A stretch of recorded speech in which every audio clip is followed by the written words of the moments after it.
Hello, this is Tyson Pearsall from the Few Good Men Phones. YouTube account is Romans 324. This is meant to be my after-action review my during-action review rather, in my engagement with Nathangun. We've chosen this map, made by Pete Windman, I believe. Norman D, I think, is what he's keyed himself as in the Battlefield repository. It's a 2 kilometer by 2 kilometer map. There are several distinct features. I've taken the liberty of adding a few. I guess I've done so without the scenario author's permission, but I've just done so with the intent that I would just do this with Nathangun. I won't be resharing the file with anybody else. Just a brief overview of the map. There is a river on the north edge, the north, basically cordoning off the Axis forces. They will be starting on this side of the map. Nathan will be allowed to allocate a few of his forces, not too large of a force, on the south side of the river, and the remainder of his forces will be sectioned off in this area. And we've each been given a small startup force just adjacent to the villages in the middle locations of our map. Excuse me. And we've also been given 3 different recon locations for where we can deploy our recon infantry. I believe Nathan's is around here.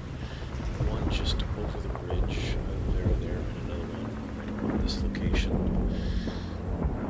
The points that we've chosen are roughly 12,000, 13,000. I think I've chosen just slightly higher on that when I initially planned out my order of battle, but I changed it actually when I did my scenario editing, and I'll show you that. The key features of the terrain here, we have Village Gaverny. We have this upper ridge which overlooks onto the village.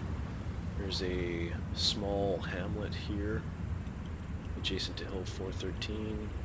Hill 401, small farm and village.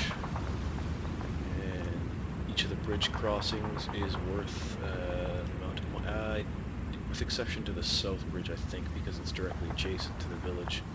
I think the village itself is just worth more points, and so whoever controls the village will essentially control the bridge. We have another farm complex here, and I think that's it. So, very large map. The terrain itself is very varied. Lots of sort of a valley going along here in this road.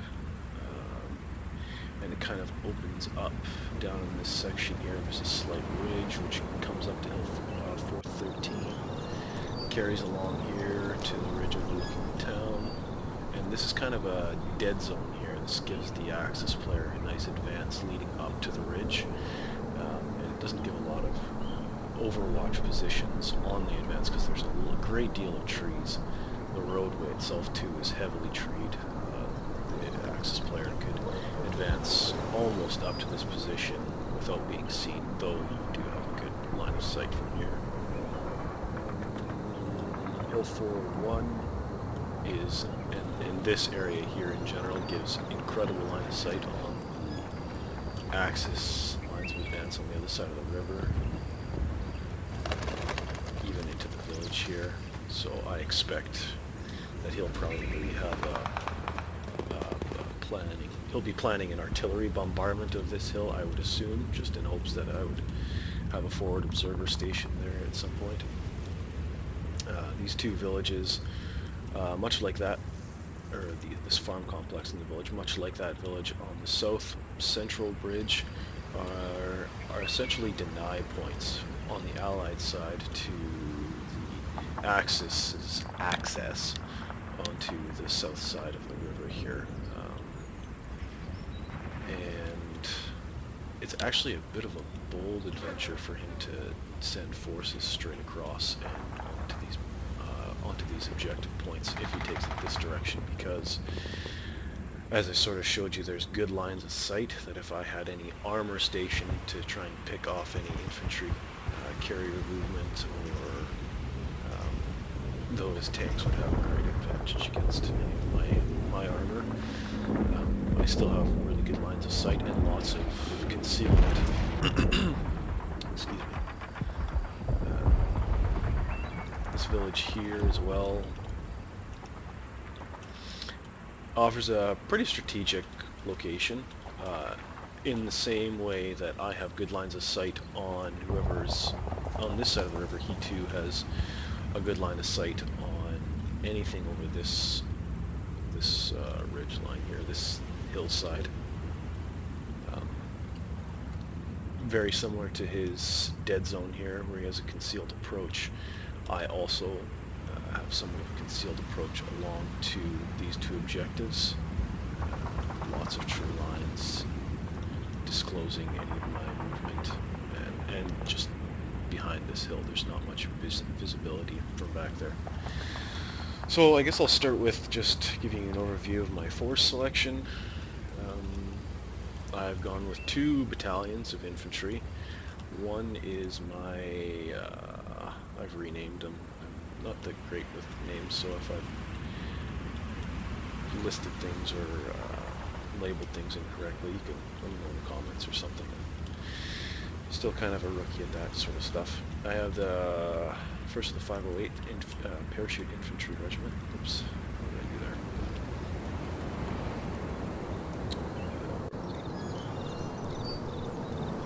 So in that I've got 3 companies of parachute infantry. When I labeled when I was choosing my forces, I had 3 companies, and my force selection point value was a little high. I was on the upper end of 12,000 to 13,000. So what I've done is I've gone into each platoon and I've weakened them.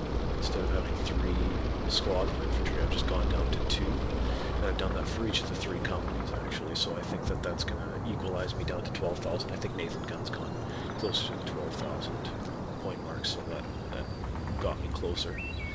So I've got, yeah, a full parachute infantry battalion, weakened, with 1 squad missing per platoon. And in addition to that, I have picked up 2 anti-tank guns, just 57 millimeters, which will be moving into key positions, I'm hoping, that will help protect this village. That's the first one, and the second one is here, which is loaded onto the Jeep. I have the second Jeep here that my anti-tank gun's not going that far, so it's just going to be ready to be used. I chose a recon platoon, which I've said is second to the 109th Infantry. Again, I'm probably just butchering the labelings in the order of battle, but whatever, you can correct me. So I've got recon platoon, and I've added 2 light armored cars to each of them, and I put them both on my flanks. There's 2 light armored cars on that flank, 2 over here, and I'll go through my plans shortly in a bit. I've also got my 109th Infantry Regiment. I don't know why I called it a regiment, this is a battalion. What an idiot. And I've weakened this too. I've only gone with 2 companies. My first company, 3 companies, 2 infantry companies and 1 support company. So I've got Easy Company and I've got Fox Company. So Easy Company, however, is fully motorized. My plan here, I guess I'll go to my plan. There's my E Company with all of the weaponry. So my plan was for Easy Company.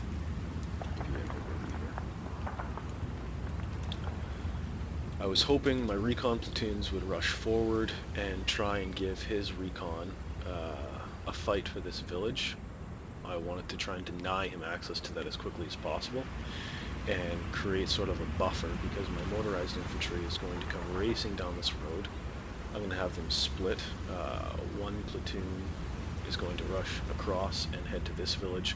Another is going to unload at the back of this village here, and the infantry will quickly take up positions to occupy this, and we'll probe forward to just try and begin with a toehold on the bridge, just till we have everything solidified here, and then when the armor starts to roll in afterwards, we'll take more of a foothold and maybe potentially move across into some areas here. The other platoon will take up defensive locations along here, and will hold this road. I'm anticipating, of course, there could be some infantry that will cross here, and potentially something across the train bridge, but I'm expecting the main line of advance would come from somewhere along here. So I want to take up my main locations here first. Sorry about that. So I have three light Stuarts, which are going to be racing forward on this farm complex here to try and take up defensive positions to precede the platoon of infantry motorized that's coming in.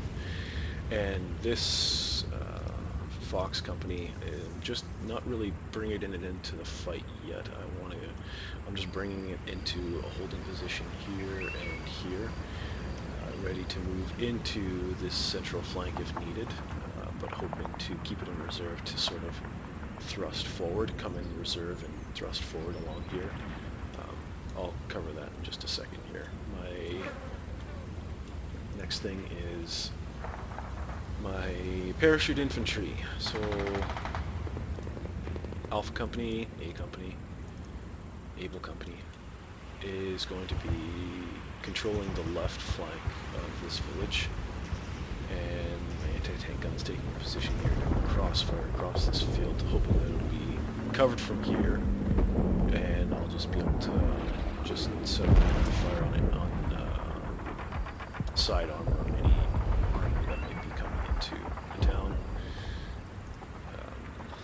Following up that, I'll have Charlie Company will be moving in to cover the right side of the village and some central locations. And also should note, the Able Company, they're veteran and regular. I don't think I have any green units in there. Mostly veteran and regular.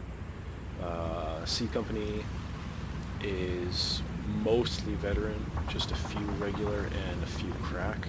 And I'm keeping in reserve my B Company, which is much more crack troops, so I'm going to be moving them into the rear guard areas of the village and keeping them in reserve to shift them where I might need to. My Shermans I'll be moving into support locations initially, and I have, of course, my machine gun platoon as part of the infantry, the battalion, the parachute battalion, and they'll be moving into key locations as well throughout the village. I guess that just covers that. Armor here, where is it? I have a platoon of anti-tank guns, and I'll be setting them up along this tree line, actually. I'm hoping that they'll give me, well, first of all, I have really good line of sight from here on the ridge coming into town. On the, this one's not, it's good for here, not so much there. Gives me a bit of a good line of sight for anybody advancing down out of that tree line too. This location, which is really good for picking off the backside. I mean, it's not going to be fantastic because they're just 57mm guns, but still, it'll give me, if nothing else, it'll give me good eyes on. They also have good line of sight here too, anything on the tree line that might come out of the forest. Excuse me. And I think, where's my last location? Here, and there. So in here, I sent the file off and didn't save it before I did this, so my orders are gone. So there's the one location, the other one will be here, approximately. So again, good line of sight there, and actually over to the other side. I didn't notice that, just to the top of the hill above the village there. And I anti-tank destroyer moving into here. An M10. Checked its line of sight. It has actually pretty good line of sight across the river on their, just after their deployment zone, on this area here. Pretty good line of sight, and in addition to that, it also has good line of sight just to supplement the anti-tank guns that I have here. So if they don't get a knockout hit, the intent should be able to, and it's somewhat concealed there, though I'm sure they might be able to get a line on it. I might have to change locations. Am I advancing? I made a huge mistake actually when I was picking forces, I should mention. I had totally meant to, but I completely forgot to purchase forward observers, so that is going to be a huge pain in my ass when it comes to calling in regimental artillery, because I'll be waiting for the... And it doesn't matter who I call it with. I've checked whether I call it with my company HQs or my regimental or battalion HQs or even just platoon commanders. It's the same freaking delay for all of my pack howitzers. And we took us a long time to get this going, so it's not worth the time to restart everything. And we've already issued our movement orders, so that just kind of sucks, but we'll deal with it. Moving a company commander here to get a good line of sight on anything moving there. The nice thing about having so many troops is, and for both sides, is we're going to have so many eyes on, so intel is going to be really good for both forces, and it's going to mean that we're going to really have to conceal our movements and to try to outplay one another. I think that's about it for now, for all my movement orders. Just wanted to give you guys a brief synopsis on what my plans are and the battlefield. Leave comments, suggestions. This is my first during action review or after action review, so I'll probably be missing a few things that maybe most people do, and maybe some of my film work could use some work. Any comments or suggestions, please just let me know or post them on the forums. Yeah, looking forward to playing this one and hoping that you guys will enjoy it, because I'm sure, I know I'm going to have a lot of fun playing it. Anyways, take care, guys.